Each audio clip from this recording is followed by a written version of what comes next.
about 60 years later, and we had, in 1914, the birth of the Universal Negro Improvement Association. Brothers and sisters, there were only two independent nations on the continent of Africa. That was Abyssinia or Ethiopia, and then there was Liberia. And then there was also in the Caribbean, Haiti. That was it. Marcus Garvey came along and said, "Up, ye mighty race, you can accomplish what you will." And black people around the world were being organized. Chapters and divisions of the UNIA started springing up everywhere. Marcus Garvey was paying the price of leadership, pain, blood, but Marcus Garvey was out. And even if it cost him his life, he was willing to pay it. So I say that Marcus Garvey is the greatest black leader that we've had because truly, brothers and sisters, if it were not for Marcus Garvey, we may not be here today. His legacy is so rich until all the other movements that you know about, people that you like and love, that you've read about, that you've studied, they built their movements off of the work of the Honorable Marcus Mosiah Garvey. You name them, and you will find at the roots of their movement, Garveyism. And so, we can talk some more about that as I begin to explain and unfold to you the achievements of the Universal Negro Improvement Association and African Communities League, and I'll say in short, UNIA. Now, first of all, let me tell you of something that's very exciting that's taking place. It is called Visions and Struggles Walk Together. Now, on our last show, we did mention it briefly, but now we're going to go into more detail.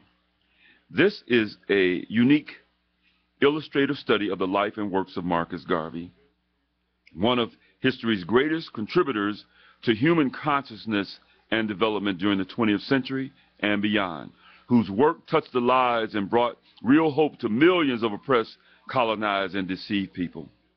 Garvey's vision still burns true today as it had been in the past, particularly as we look at the current state of African peoples on the continent of Africa and throughout the African diaspora. Now, this is an editorial review that I'm sharing with you because I want you to understand that Shaka Barak is not the only one who believes in the significance of the achievements of the Honorable Marcus Garvey.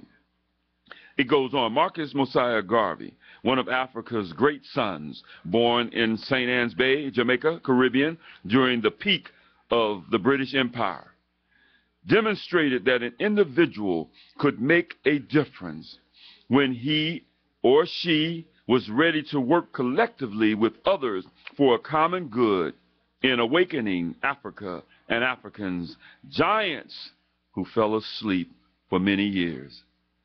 I point to the Honorable Marcus Mosiah Garvey because you will learn more about him, because you need to know more about him so that we can all do better. And it has been said, if we know better, we do better. Call us, 708-223-8953. If you agree or you disagree, call us, so let us talk about the survival of our race. And that's about where we are today. We are at the point now where we must talk about the survival of our race. We cannot look at our race being in abject poverty, 1/3 being in abject poverty, and think survival should not be placed on the table. We cannot look at the sequester. We cannot look at the decisions that are being made in Washington, D.C. this very day while I speak to you and think we should act as if everything is okay. No, brothers and sisters, everything is not okay. God is calling on you to stand up and save your people. We must survive. We will survive. We shall survive. He goes on. Visions and struggles walk together. The name of this new documentary that has arrived is a study of right and wrong, justice and injustice, human double standards, racism and anti-racism, nation building, and the struggles for freedom and creative community development of African people all over the world in the face of great odds. The study is an insight into Garvey's pains, sacrifices, struggles, betrayals, victory, and contributions to human development. It is about Garvey's setbacks, courage, and great love for African people at home and abroad. And above all, Garvey's legacy to the African-centered movement and his call for African self-help and Africa's industrialization and rejection of dependency. Garveyism is also a call for reparations and repatriation for the willing to Africa, the cradle of humankind, from which African people were kidnapped and shipped across several oceans and desert plains to make over 300 years of profit for the gatekeepers of the institution of chattel slavery and plantocracy. Brothers and sisters, let's look at this documentary. It's going to share with you information that you've never known before and that has been denied you access to. You were here first. There's no doubt. The geological findings, the anthropological findings show that life began in Mother Africa, that humankind started there. Civilization started there. The first nations on the planet were in Kemet. And yet, you've been denied that true history. But we're going to bring you the true history. We're going to feed your mind on IntellectualRadio.com. We're going to feed your mind on the Shaka Barak radio show. Let's take a look at some of the great achievements of Marcus Garvey so that you can get comfortable with the idea that he was the greatest leader that we've ever had, and get so comfortable you can say it yourself. He taught us to patronize our own industries. Thereby, Marcus Garvey built the African Communities League. So when you hear UNIA and ACL, one is the confraternity arm, UNIA, the other is the business arm, African Communities League. You've often heard of business leagues, and this was the African Communities League. And all kind of businesses were generated. There were universal grocery stores. In Harlem, New York alone, there was Universal Grocery Store number 1, number 2, number 3. There were restaurants, Universal Restaurant number 1, number 2. Publishing houses, laundries, cleaners, a hotel. I mean, we employed our young people on a level that all the other organizations put together were not able to do. We had tailoring shops where we made men and women's clothing. We made so many beautiful garments until we were able to have fashion shows in the UNIA. UNIA was not just some kind of pious organization that just sat around, prayed all day. But it did things to bring action among our people, work among our people, cooperation among our people, and especially among our youth. The UNIA had publishing houses. We published the Negro World newspaper. It had a French section and a Spanish section, so if you were colonized, and there was colonialism back then, so if you were colonized by the French, you could read it. Colonized by the Spanish, you could read it, and if you couldn't read, somebody could read it to you, because there was a high level of illiteracy back in those days after our captivity, our great captivity, that damnable institution of slavery that enslaved free Africans, enslaved noble people. You weren't slaves, you were enslaved, noble people. The UNIA had the Black Star Line Steamship Corporation. You've got to imagine that during that time, as well as today, ships play a major role in the transportation of goods across the planet.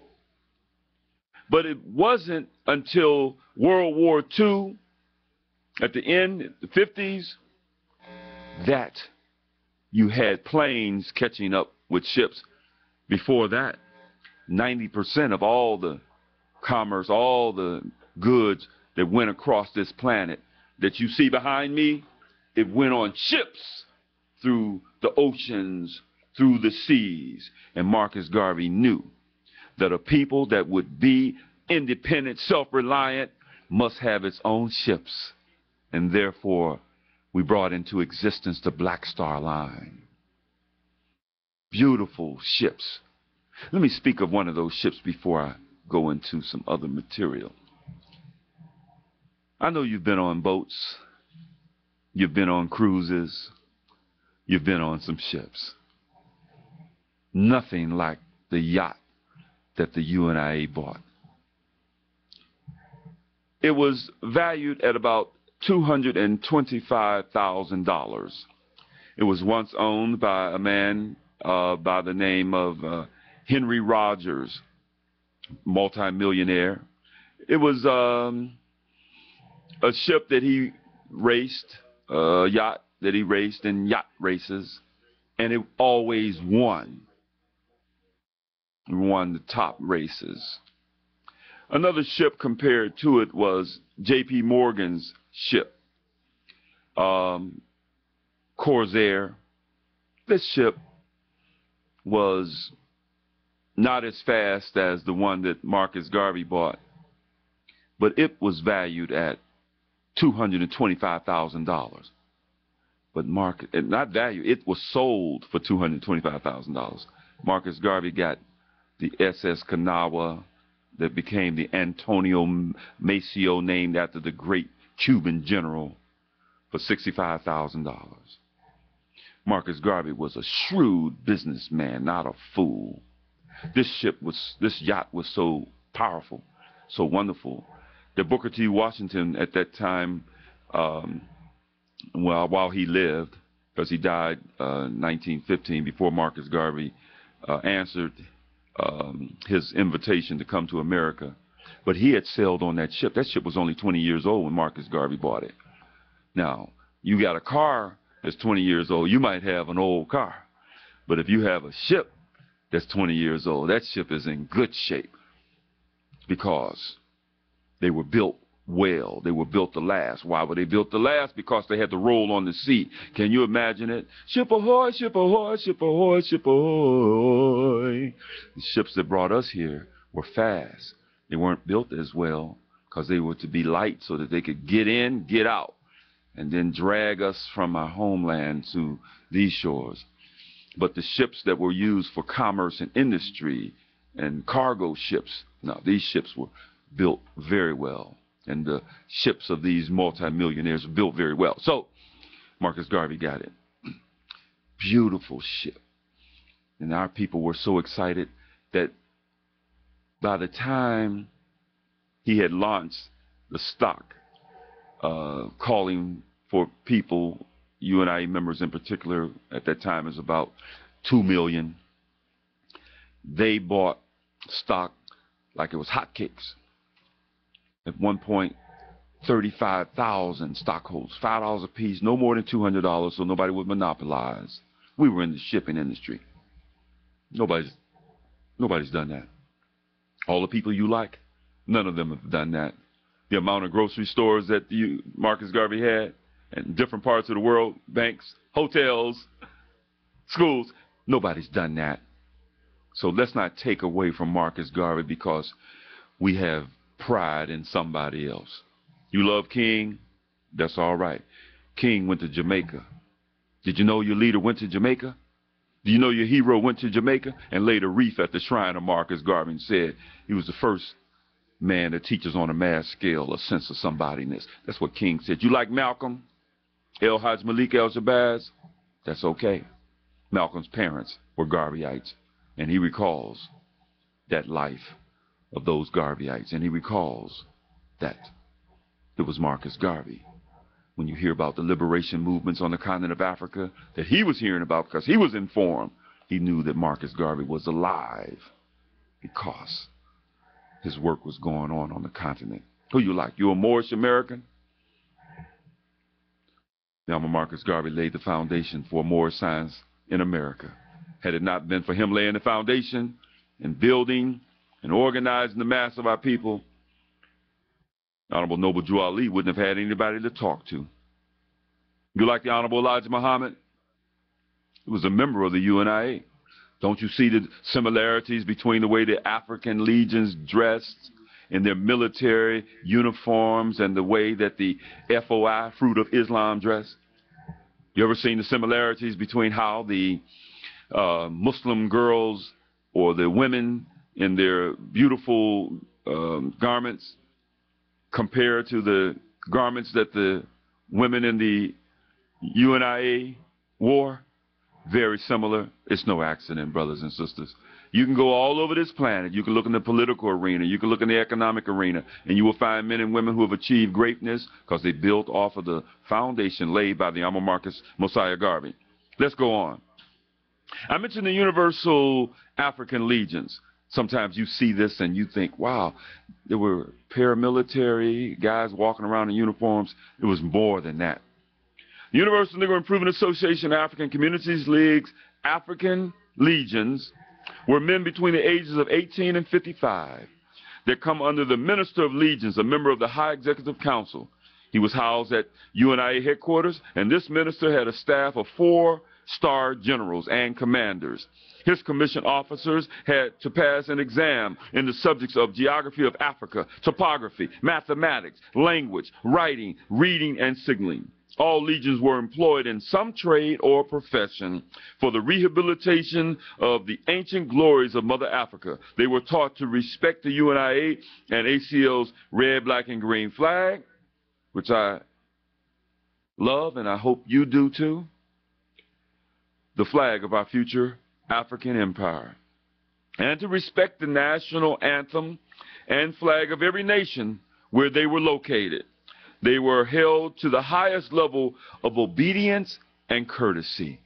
We were creating a new type of man out of the former enslaved African. We were turning him into someone who could stand up, take that wishbone out, and put a backbone in the black man. Universal Black Cross nurses